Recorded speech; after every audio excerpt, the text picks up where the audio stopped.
go.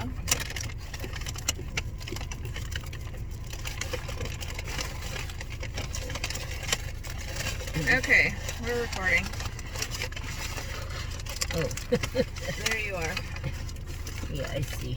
Alright, that's for you. So we decided to park. Grandma had to fast this morning, as usual, for blood work, so stopped and got a Taco Bell. There's all kinds of salsa and everything else in here. Okay. So I'll try to set this between. Is there two tacos in there? Yeah. Well, let's get that out. We'll use that for trash. Well, that's what I was gonna say. Okay. Well, so rather than talk about whatever, let's talk about the CD I got you. I think CD that's that we found. neat. So we found the CD online, and it is Somewhere Along the Trail, San Francisco Bay Area Bands from 1944 to 1952.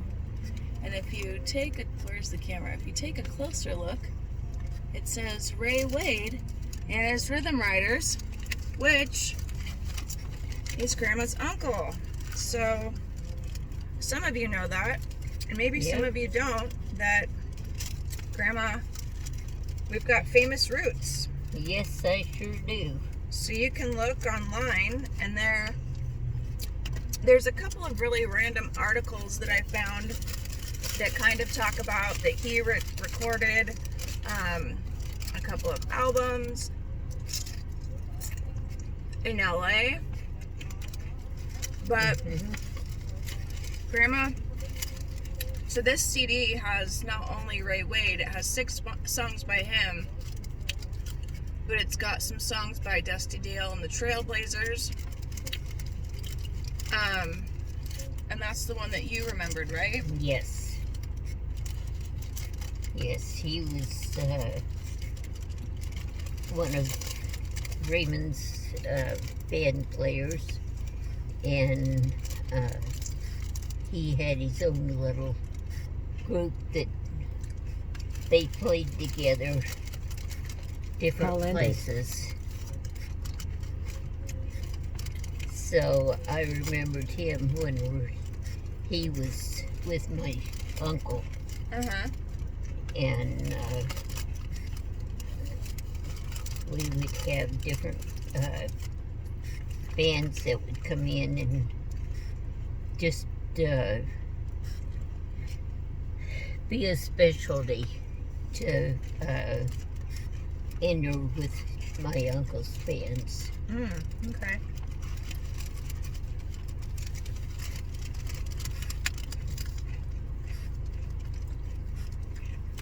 Somebody else on there is Don Churchill and his Texas Mavericks. Do you remember that? You got this mouthful, which is not unusual. Yep, we've got our mouthful a lot. I got a mouthful of the taco. But Bob Wells, which was popular back in the 40s. And he would come in with part of his band and play with my uncle also. So I got to know him and everything whenever he was popular. But now he's long gone. Yeah. So, and I'm sure a lot of the guys that played with my uncle is probably passed on now. Yeah. So you remember, like, going to places and hearing them play? Oh, yeah. What kind of places would they play at? Would it be like Dance halls. dance hall? Mm-hmm. My dad was a ticket taker for my uncle. Mm-hmm. And my mother would go, and I'd go with them, and I'd dance with the Navy guys and anybody else that would decide they was going to teach me to dance. Uh-huh. How fun. And I was 6 years old. Uh-huh. So I've been in that room.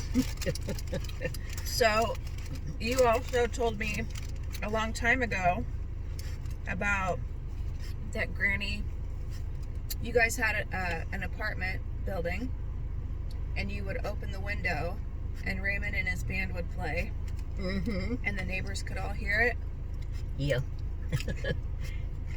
And especially after the explosion of the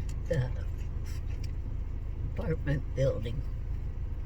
Not the one that we lived in, but the one these little kids that was probably 10,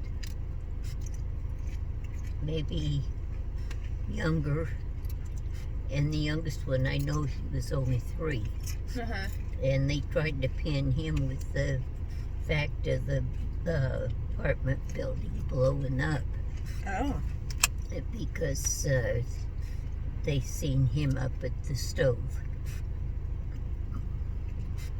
And the little guy, he didn't even know what to do with the stove. Yeah. So, but that's where it all came from.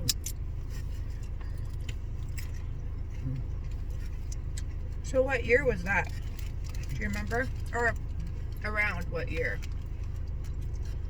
Like, Well, I was about 6, 7 years old. uh-huh. So that would have been, what?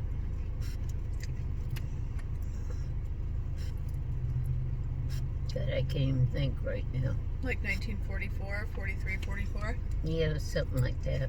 Uh-huh. And I grew up with those kids, you know, being young Mexican kids. And they was just as sweet as they could be, and their parents was real nice that lived in the apartment building and took good care of those kids. And so whenever the apartment building blew up, partially blew up,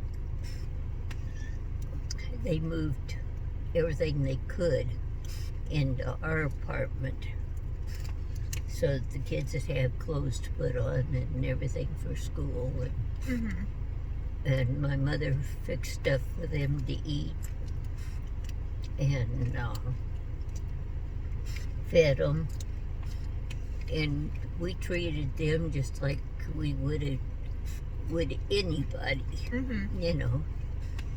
And they was just real thankful for having us there Yeah. and everything, because the mother and the father both worked in the shipyard building ships. So they was not, you know, destitute people Right. or people that didn't care. It was people that cared and cared very deeply for their family. And at that time, where was Grandpa Wade working? Was he at Chevron already? Mm-hmm. Yeah. He was working at Chevron and working the dance halls on the days off that he had. Uh-huh. And usually the weekend, Raymond would put on a dance at then what was Stige uh, it was like called, oh shoot. I dropped that right down my lap.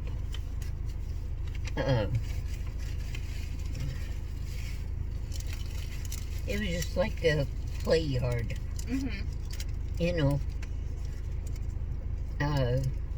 But it had a gazebo type thing for the dances to be held.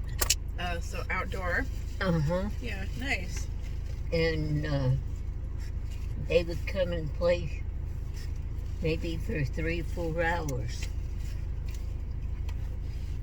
on the weekends with my... So if this is around 1944... 44, maybe 45. Yeah. With some of my relatives. And so Raymond wasn't super famous at that point. Like he wasn't, or was he famous locally? Yeah. And a lot of places wanted him to come play. Oh yeah. And when his band would practice at your apartment, Granny would record for him, right? And she would record onto vinyl. And then he would take those, probably like on a 45, right? A small, no, on full size? It was a 78. 78. So he would take those to sell? To KRE. Oh, okay. And they played them on the radio station. So what did he take to sell to people if they wanted his music? Oh, he had separate records that he could sell. Okay. At that time. Okay. But he didn't do it to make money. Yeah. It was for people to be able to enjoy a couple of hours of just dancing and singing and enjoying themselves. Yeah. And because of the war going on and them working long hours and everything, so he really didn't make a heck of a lot. But because whenever what he had charged at dances was be like maybe $1 a person or $1.50 for a couple. And you know, that didn't really feed the family and stuff, even back then. Right. So he has been really good about that type of thing all the way up through,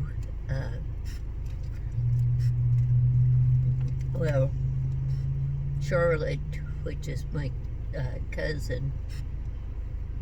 She's in a nursing home, or she was the last count I had.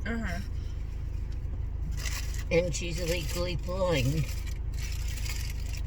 But her mom, I don't know if her mom's passed away or what. And her name was Gussie.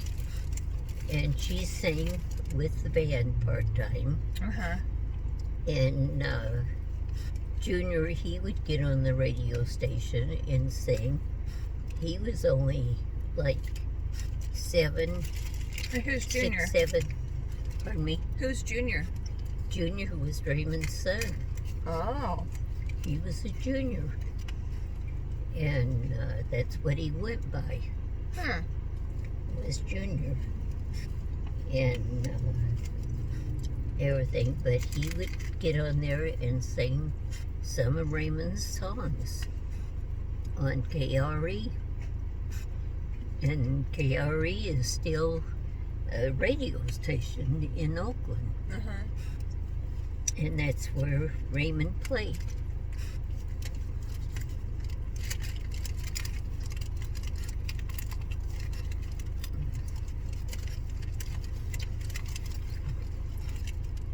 So I went through all the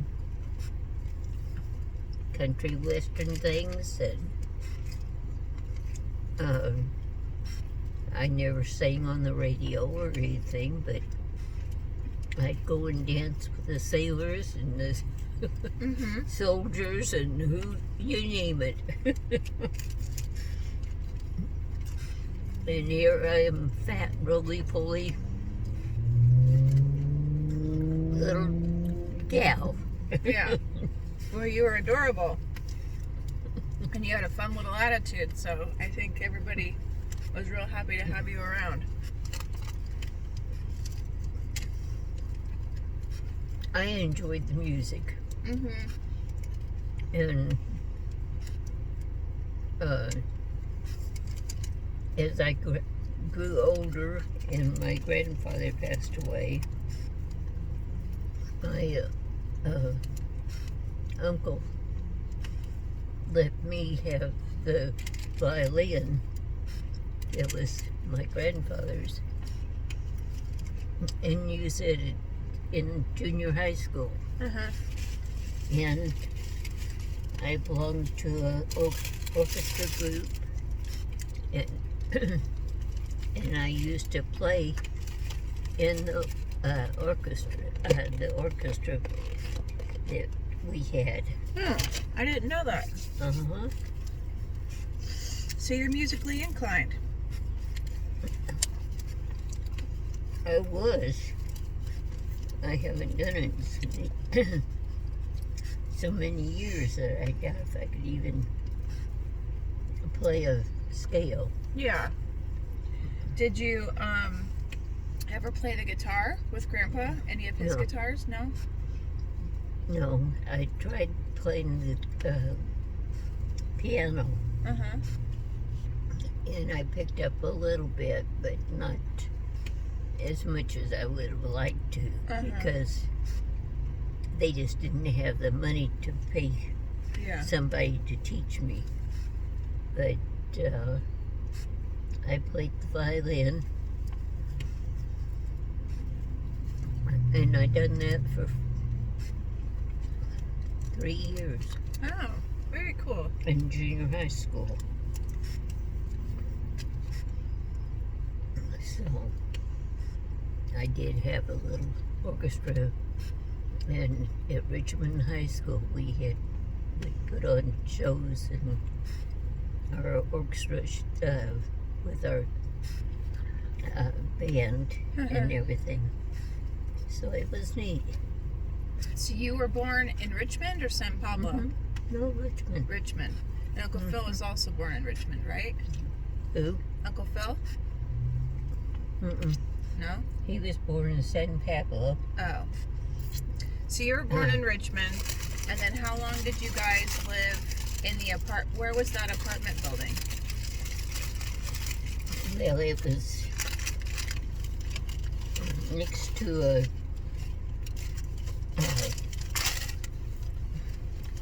kind of like a main thoroughfare. Call ended. But they shut a lot of it off, so that kids wouldn't get out on the highway.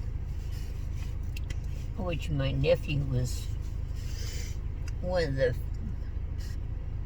know-it-all,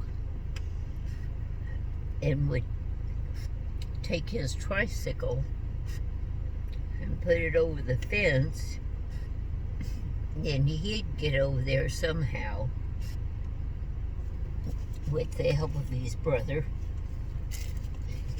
and he would get on that tricycle and make a beeline to our apartment. First thing I know, I'd hear that slow knock at the door. Open the door, and there's Terry standing there. And he had to go on the freeway, or he had to cut across the freeway to get there. Well, it was a 4-lane highway, is what it was, and people was getting off of work different hours and Yeah. stuff.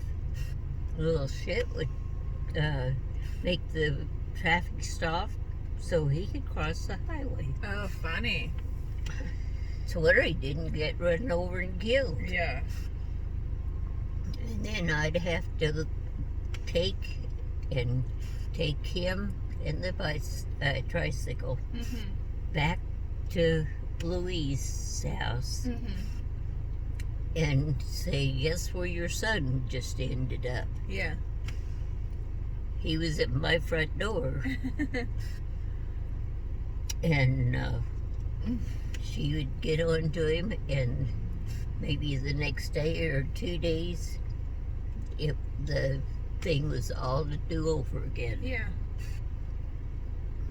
He was a pistol and a half. You couldn't keep up with him. Yeah. That's funny. All right. Well, we probably got a motor. We need to head over to your other appointment. She just got blood work, and then we're gonna go to the wound clinic because it's Monday, and that's what we do on Mondays. So we'll find out if there's infection in the leg. Maybe she'll have to take an antibiotic. We don't know yet. And she got a doctor's appointment on Thursday with her primary to review the blood work today, and also maybe see what happened with the hospital visit Thursday night. Just to touch on that real quick, they let her go.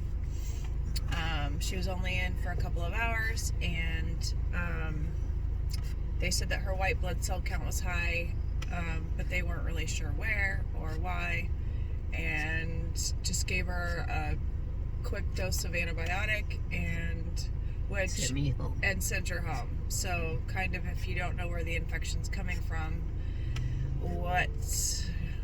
how do they choose the antibiotic? So anyway, it was kind of odd, but she's definitely looking better today, feeling better, I can tell, and I'm looking to see what I can get into. Yeah, so we'll see what the doctor says. If it's worth noting, you'll get another video on Thursday. Love you guys. Hope you have a good day. Are you gonna say goodbye? Oh yes, I'll say goodbye. I got my belly partially full, Good. and so I think I can make it for a little while yet. Okay. All right. Love you guys. Love you. Happy Monday. Bye.